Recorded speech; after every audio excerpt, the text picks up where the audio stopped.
अस्सलाम वालेकुम स्टूडेंट्स तो आज हमारा इलेक्ट्रिसिटी एंड मैग्नेटिज्म का लेक्चर 10 है। तो ऐसा ऐसा हम कॉन्सेप्ट्स को समझते जा रहे हैं। कैपेसिटर के बारे में लास्ट टाइम हमने देखा, कैपेसिटर को सीरीज़ में लगा के देखा, कैपेसिटर को पैरेलल में लगा के देखा, इक्विवेलेंट कैपेसिटेंस फाइंड की, और उसके अलावा हमने कुछ न्यूमेरिकल्स भी किए। ठीक है, नेक्स्ट टॉपिक है हमारा एनर्जी स्टोरेज इन कैपेसिटर। ठीक है, या उससे नेक्स्ट है एनर्जी स्टोरेज इन इलेक्ट्रिक फील्ड। ठीक है, तो इन दोनों की थोड़ी थोड़ी डेरिवेशन है, उसको देखेंगे। इसमें से कुछ एमसीक्यूज आ सकते हैं, कुछ फार्मूला पूछा जा सकता है पेपर में, कुछ न्यूमेरिकल आ सकता है।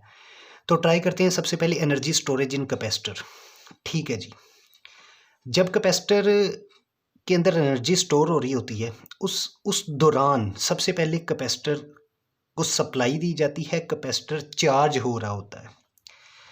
तो चार्जिंग के दौरान कैपेसिटर की स्टेट और होती है, और जब चार्ज हो जाता है फुल कैपेसिटर तब उसकी स्टेट और होती है। ठीक है,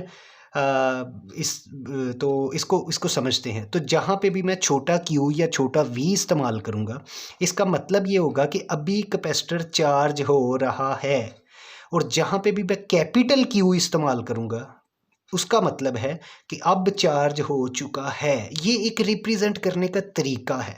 ठीक है, स्मॉल क्यू और जो है कैपिटल क्यू को। ठीक है, ड्यूरिंग चार्जिंग कैपेसिटर, तो तब जो चार्ज होगा वो हम स्मॉल क्यू यूज़ करेंगे, और जब मुकम्मल चार्ज हो जाएगा तो कैपिटल क्यू यूज़ करेंगे। अब थोड़ा सा डिफ़र करने के लिए कि ड्यूरिंग चार्जिंग चार्जेस की क्या सिचुएशन है और मुकम्मल चार्ज पे चार्ज की क्या सिचुएशन है। ठीक है, स्टार्ट करते हैं। Let Q and V, Q जो कि चार्ज है, V आपके पास पोटेंशियल डिफरेंस है, be the charge and potential difference, ये हमें पता है। At intermediate state during the charges process, कहता है जब चार्जिंग प्रोसेस हो रहा था दरमियानी स्टेट के अंदर, तब ये जो वोल्टेज है, मतलब Q is equal to CV से ये फार्मूला निकला है, V is equal to Q over C, ये हमें पहले से पता है। कहता है एट दिस स्टेट वर्क, अब नॉर्मली वर्क को W से लिखा जाता है। इस स्टेट पे, एट दिस स्टेट मतलब चार्जिंग हो रही है, इस स्टेट पे जो वर्क लग रहा है चार्जेस को हायर पोटेंशियल से लोअर पोटेंशियल तक पहुंचाने का, उस वर्क को किससे रिप्रेजेंट किया है? DW।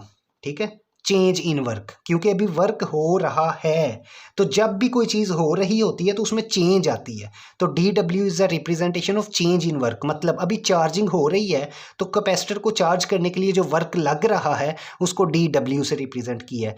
कहता है work is required to transfer an additional element of charge DQ क्या चीज़ है? Change in charge. मतलब चार्ज जो है अभी हायर पोटेंशियल पे है, चलता चलता वो लोअर पे पहुंचा है, तो ये इसमें चेंज इन चार्ज, चार्ज के अंदर जो चेंज आ रहा है ना हायर से लोअर की तरफ जाते हुए, उसको DQ से रिप्रेजेंट किया है। और जो वर्क डन लग रहा है उसको जो है वो DW से रिप्रेजेंट किया है। और V जो है वो तो V होगा, क्योंकि वो पोटेंशियल डिफरेंस है, वो तो सेम ही रहेगा जितना भी शुरू में है। ठीक है, तो चार्जिंग के दौरान वर्क डन कितना लगता है? वो इतना लगता है कि चार्जिंग के दौरान work done during charging is equal to V। Obviously potential चाहिए, किसके लिए चाहिए? चार्जेस को हायर पोटेंशियल से लोअर पोटेंशियल पे मूव करवाने के लिए। ठीक है, तो वर्क डन किसके इक्वल हुआ? V मल्टीप्लाई बाय DQ क्या चीज़ है? Change in charge. मतलब चार्जेस पॉजिटिव से नेगेटिव की तरफ जा रहे हैं, चार्जेस में चेंज आ रही है, तो रिप्रेजेंट कर दिया DQ से। ये चार्जेस कैसे मूव करेंगे? कोई पोटेंशियल होगा तो मूव करेंगे ना, तो उस पोटेंशियल से मल्टीप्लाई कर दिए, तो ये जो चीज़ मिलके बनेगी, एक फोर्स बनेगी, एक वर्क डन बनेगा, तो वो वर्क डन बन गया। ठीक है, क्योंकि हम जानते हैं Q is equal to CV, तो यहाँ से हम निकाल सकते हैं V is equal to Q over C। ठीक है, मैंने इस V is equal to Q over C को यहाँ पे पुट किया, तो यही वर्क डन, ये ड्यूरिंग वर्क डन है, during charging. Work done during charging किसके इक्वल हुआ? इस V की जगह क्या पुट कर दिया? Q over C। देखिए Q over C multiply by DQ, कोई मसला नहीं है इसमें। ठीक है, तो ये वाला कौन सा वर्क डन है? ये वर्क डन है ड्यूरिंग चार्जिंग। तो मैंने यहाँ लिख दिया small q representing the charge at charging state. जब चार्जिंग स्टेट हो रही होगी तो चार्ज को मैंने Q से रिप्रेजेंट किया। समझ आ गई ये बात की? तो ये वर्क डन है, समझ आई। ये DQ क्या है? एक चार्ज यहाँ से वहाँ जा रहा है, चार्ज के अंदर जो चेंज आ रही है वो चेंज इन चार्ज है। और C इज द कैपेसिटेंस। ठीक हो गया, इसमें कोई इशू नहीं है। नेक्स्ट पेज पे चलते हैं। तो हुआ क्या? अभी चार्जिंग हो रही है, the total work W, total work है जो मुकम्मल वर्क है पूरा चार्ज करने के लिए, उसको मैंने W कहा। DW किसको कहा था कि अभी वर्क मुकम्मल नहीं हुआ, मतलब अभी चार्जिंग हो रहा है। तो total work needed to increase the capacitor charge Q from 0 to final value Q। इसको समझें ज़रा, ये इंग्लिश इतनी मुश्किल नहीं है, ये आसान है। कहता है टोटल वर्क मुझे W रिक्वायर्ड है, किसके लिए? Q से Q तक पहुंचने के लिए। मतलब जो चार्ज है आपका स्टार्टिंग पे 0 था, क्योंकि अभी बिल्कुल स्टार्ट पे इलेक्ट्रिसिटी दी तो अभी चार्जिंग तो नहीं हुई, तो स्टार्टिंग पे चार्ज कितना है? 0। जब फुल चार्ज हो जाएगा तो चार्ज किसके इक्वल आ जाएगा? कैपिटल Q के। तो दरमियान में क्या घूम रहा होगा? दरमियान में या स्मॉल q घूम रहा होगा या DQ स्मॉल DQ घूम रहा होगा। समझ आई इस बात की? इसलिए मैंने कहा है कि small q is the representation of charge during charging state और capital Q is the representation of fully charged capacitor. ठीक है, कि चार्ज मुकम्मल हो गया, फुल हो गया। तो फुल चार्ज तब होगा जब ये पूरा वर्क डन लगेगा W, और DW कब होगा? जब ड्यूरिंग चार्ज हो रहा होगा। तो उसने कहा है कि total work needed to increase the capacitor charge from 0 to Q। तो टोटल वर्क किसके इक्वल हुआ? आप लोग वैसे भी मैथमेटिक्स समझते आए हैं, इंटीग्रेशन आप सबने पढ़ी है। इंटीग्रेशन का मकसद होता है area under the curve find करना, किसी भी सिस्टम की एनर्जी फाइंड करना। तो जहाँ पे एनर्जी फाइंड करनी होती है वहाँ पे इंटीग्रेशन आ जाती है। जहाँ पे total area under the curve find करना हो तो इंटीग्रेशन आ जाती है। जहाँ पे एनर्जी फाइंड करनी हो इंटीग्रेशन आ जाती है। और एनर्जी और वर्क डन यहाँ पे ऑलमोस्ट एक ही चीज़ है। ठीक है, तो मेरा टोटल वर्क डन किसके इक्वल होगा? इंटीग्रेशन ऑफ वो वाला वर्क जो हम चार्जिंग के दौरान कर रहे हैं, विच इज़ DW। इंटीग्रेशन कहाँ से कहाँ तक करनी है? क्योंकि स्टार्ट में चार्जिंग बिल्कुल ज़ीरो थी, कहाँ तक जाना है? मुकम्मल चार्ज तक जाना है। तो मुकम्मल चार्ज कौन सा है? Capital Q। क्लियर है ये बात? ठीक है जी। तो ये इंटीग्रल है जिसकी मिनिमम लिमिट 0 है, मैक्सिमम लिमिट कैपिटल Q है। इसका ये मतलब है कि बिल्कुल स्टार्टिंग पॉइंट है जहाँ पे चार्ज 0 है और फाइनल पॉइंट है जहाँ पे चार्ज फुली चार्ज हो जाएगा। उसके लिए जो वर्क डन लगेगा वो टोटल W ये है, और वो किसकी इंटीग्रेशन करेगा? उस वर्क डन की करेगा जो कि ड्यूरिंग चार्जिंग जो वर्क लगेगा, जो हमने भी पीछे जिसका फार्मूला डिराइव किया था। तो DW का जो पिछले सफ़े पे फार्मूला ड्राइव किया था, मैंने उसकी जगह यहाँ वो फार्मूला लिख दिया Q/C DQ। ठीक हो गया। अब हमें पता है कि यहाँ पे Q भी वेरिएबल है, DQ भी वेरिएबल है, नज़र आ रहा है। चेंज इन चार्ज C जो है वो कैपेसिटेंस है, वो कांस्टेंट है। हमेशा कांस्टेंट टर्म को इंटीग्रेशन से पहले लिखा जाता है, तो 1/C को बाहर लिख दिया, इंटीग्रेशन 0 से Q तक Q DQ। चूँकि इंटीग्रेशन आपने पढ़ी है, इंटीग्रेशन का पावर रूल आपने पढ़ा हुआ है। Q के आगे उसका डेरिवेटिव मौजूद है। जब भी इंटीग्रेशन में वेरिएबल के आगे उसका डेरिवेटिव मौजूद हो तो वहाँ पे पावर रूल लगता है। क्या पावर रूल क्या है? कि पावर में एक ऐड कर दो और उसी से डिवाइड कर दो। तो Q की पावर है 1, 1 + 1 = 2, तो क्या बना? Q² divided by 2। Q की इंटीग्रेशन क्या है? Q² divided by 2। ये सिंपल इंटीग्रेशन है, इंटीग्रेशन पावर रूल।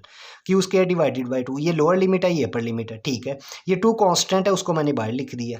सबसे पहले इस Q के अंदर अपर लिमिट पुट की। अपर लिमिट क्या है? Q, क्या बन गया? Q² minus. फिर इस Q के अंदर लोअर लिमिट पुट की। लोअर लिमिट क्या है? 0, तो Q² माइनस 0²। ये इंटीग्रेशन में अपर और लिमिट्स ऐसे पुट की जाती हैं। तो क्या बन गया हमारे पास? 1/2C Q²/2C। ठीक हो गया। Q हमें पता है Q किसके इक्वल होता है? CV² के, CV के। Q किसके इक्वल होता है? CV के। तो क्या बन गया? Q की जगह CV पुट किया तो Q का स्केयर है, तो C² × V²/2C। अब ये वाला C इस एक C से कैंसिल हो गया, तो क्या बचा? 1/2CV²। तो ये आपके पास वर्क डन है। वर्क डन किसके इक्वल होता है? कैपेसिटर का वर्क डन या कैपेसिटर की एनर्जी। वर्क डन और एनर्जी, पोटेंशियल एनर्जी पिछले लेक्चर्स में आपने देखा था। वर्क डन और पोटेंशियल एनर्जी एक ही चीज़ है। किसके इक्वल होगी? ½ CV² के। किसके इक्वल होगी?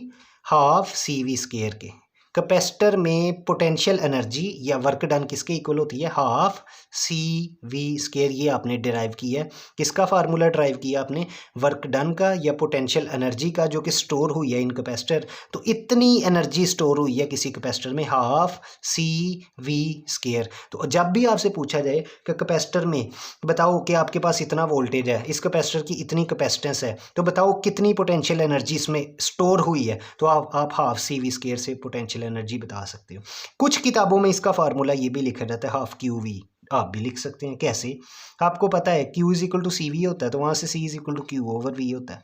ठीक है, तो इस सी की जगह क्यू ओवर वी पुट कर दो तो वी एक वी से कैंसिल हो गया, तो क्या बन गया क्यू वी। तो कुछ किताबें ये लिखती हैं, कुछ ये लिखती हैं, दोनों ही बातें सही हैं। सिंपल उसने Q is equal to C V की वो वैल्यू यहाँ पे पुट कर दी है, सिंपल। ठीक है, तो देखें C is equal to Q over V कैसे निकला ये, Q is equal to C V. तो यहाँ से सी निकालो तो किसके इक्वल होगा, क्यू ओवर वी। तो इस क्यू ओवर वी को इस सी की जगह पुट कर दो तो वी वी से कैंसिल हो जाएगा, तो क्या बचेगा क्यू वी। ठीक है, तो कुछ किताबें ये लिखती हैं, कुछ ये लिखती हैं, तो आप हाफ सी वी स्क्वायर ही याद रख लो तो बात क्लियर हो जाती है। ठीक है, ये डेरिवेशन है, मे बी पेपर में आई या ना आई, लेकिन मैंने करवा दी है आपको। लेकिन इसमें एक चीज़ याद रखने वाली है कि पोटेंशियल एनर्जी या वर्क डन कितना स्टोर होता है किसी कैपेसिटर में, हाफ सी वी स्क्वायर, ये इसकी डेरिवेशन है। ठीक है, नेक्स्ट हम देखते हैं कि इलेक्ट्रिक फील्ड कितनी स्टोर होती है, इलेक्ट्रिक फील्ड एनर्जी या energy stored in electric field. तो अब ये देखते हैं कि इलेक्ट्रिक फील्ड कितनी स्टोर होती है किसी एक कैपेसिटर के अंदर। ठीक है, energy is being stored in the field in the region between the plates during charging capacitor. हमें ये तो पता है कि एक कैपेसिटर है, उसमें दो प्लेट्स होती हैं, उसके दरमियान डाई इलेक्ट्रिक मटेरियल यूज़ होता है या कोई वैक्यूम होता है, और वो इंसुलेटेड होता है ताकि एक दूसरे के साथ मिल ना सके। ठीक है, जितनी भी इलेक्ट्रिक फील्ड होती है ना, वो दो प्लेट्स के दरमियान में स्टोर होती है, ये बात भी हमें पहले से पता है। कहते हैं एनर्जी इज बीइंग स्टोर्ड, जो भी इलेक्ट्रिक फील्ड एनर्जी होगी या जो भी इलेक्ट्रिक फील्ड होगी वो कहाँ पे स्टोर होगी, in the field in the region, region कौन सा, बिटवीन द प्लेट्स, प्लेट्स के दरमियान में ड्यूरिंग चार्जिंग कैपेसिटर्स। कहता है जब आप कैपेसिटर को चार्ज कर रहे होते हैं तो जो एनर्जी स्टोर हो रही होती है वो प्लेट्स के दरमियान में जो जगह है वहाँ पे स्टोर हो रही होती है in the form of electric field. ठीक है, ये बात समझ आ गई। कहता है एनर्जी डेंसिटी, एक टर्म होती है एनर्जी डेंसिटी, वो क्या होती है। कहता है एनर्जी डेंसिटी इसको स्मॉल यू से रिप्रेजेंट करती है दुनिया किससे रिप्रेजेंट करती है, स्मॉल यू से। कहता है energy density is the energy density की ये डेफिनेशन है। ठीक है, energy per unit volume in the space between the plates के दरमियान जो एनर्जी पर यूनिट वॉल्यूम होता है with plate area and separation D. कहता है एनर्जी डेंसिटी क्या चीज़ है, एनर्जी डेंसिटी है energy per unit volume, energy per unit volume, energy per unit volume क्या है, हाफ सी वी स्क्वायर। अभी आपने पोटेंशियल एनर्जी निकाली है, इसकी किससे रेशो लेनी है, प्लेट के एरिया से, और प्लेट की जो सेपरेशन है उसको डी से रिप्रेजेंट कर दिया। तो एनर्जी डेंसिटी का क्या फार्मूला हुआ, energy per unit volume which is half C V square divided by A into D. A क्या चीज़ है, area of the plate, D क्या चीज़ है, सेपरेशन, जो प्लेट्स के दरमियान सेपरेशन रखी गई है, डी इज अ डिस्टेंस, वो जो सेपरेशन रखी गई है वो चीज़ है। क्लियर है, तो एनर्जी डेंसिटी की डेफिनेशन देखनी है, energy per unit volume with area of the plate and separation of the plates, कि एरिया कितना है प्लेट्स का और प्लेट्स के दरमियान डिस्टेंस कितना है, वो क्या चीज़ कहलाती है, एनर्जी डेंसिटी। ठीक है, इलेक्ट्रिक फील्ड की जो एनर्जी है उसकी एक एनर्जी डेंसिटी होती है। एनर्जी डेंसिटी क्या चीज़ है, energy per unit volume divided by area of the plate into separation. तो अंग्रेजी में लिखता है energy density is energy per unit volume in the space between the plates, obviously energy plates के दरमियान में होगी, विद प्लेट एरिया, प्लेट के एरिया के हिसाब से, एंड सेपरेशन डी, ये एनर्जी डेंसिटी की डेफिनेशन है। ठीक है, हमने पिछले लेक्चर में पढ़ा हुआ है C capacitance epsilon naught A over D. ये पिछले लेक्चर में मैंने आपको पढ़ाया था कि कैपेसिटेंस को दुनिया epsilon naught A over D से भी लिखती है। फिर हमने ये भी पढ़ा हुआ कि जो वोल्टेज है ना, पोटेंशियल डिफरेंस और इलेक्ट्रिक फील्ड का आपस में रिलेशन क्या होता है, V is equal to E into D. ये भी हमने पहले पढ़ा हुआ है कि पोटेंशियल डिफरेंस का इलेक्ट्रिक फील्ड के साथ क्या रिलेशन है, सिंपल, डी इज अ वो डिस्टेंस। ठीक है, ये भी समझ आ गई।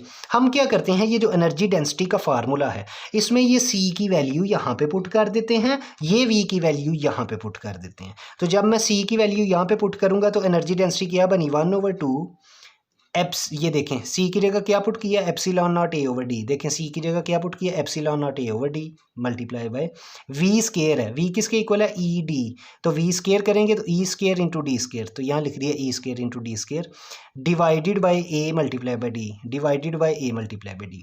तो देखें ये एरिया इस एरिया से कैंसिल, ये D जो है ये इस D से कैंसिल। ठीक है, और एक और D यहाँ पे होगा, 2 D हैं।